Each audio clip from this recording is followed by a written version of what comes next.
Event of సెవెంతకమణి powered by Kalamandir and B new mobiles. ఈ కార్యక్రమాన్ని మీరు Gemini music, Gemini news, TV9, TV1, NTV వనితలో చూస్తున్నారు. Event is organized by Shreyas media, South India's one and only movie promotion agency.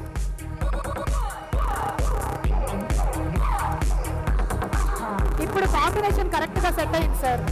Men in black and Rajendra Prasad garu in white. Sir, ఈ confusion స్టోరీలో మీరు కూడా ఉన్నారా? ఎంత ధైర్యం నువ్వు ఆ మాట అడగడానికి?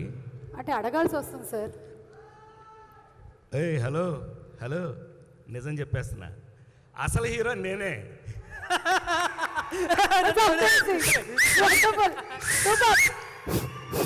నాకు రాదు.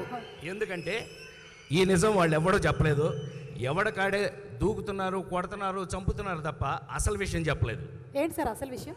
ఈ సినిమాలో మోస్ట్ రొమాంటిక్ కదా, రొమాన్స్ చేసే హీరో కావాలి. అందుకని నేనే రొమాంటిక్ కదా, రొమాన్స్ చేసే హీరో. ఏం నన్ను చూస్తే రొమాన్స్ రావట్లేదు అనిపించిందా నీకు? మీ ఆయన అడుగు చెప్తాడు. మా ఆయనకి నేను చెప్పాలి కదా సార్. నాకు అదంతా తెలియదు. డైరెక్టర్ గారు నాకు చెప్పిన కథ ఏంటయ్యానంటే, ఇది చాలా రొమాంటిక్ కదండి, ఆ నలుగురు కుర్రాళ్ళు ఉంటారు కానీ అసలు రొమాన్స్ చేయాల్సింది మీరే అని చెప్పాడు. రొమాంటిక్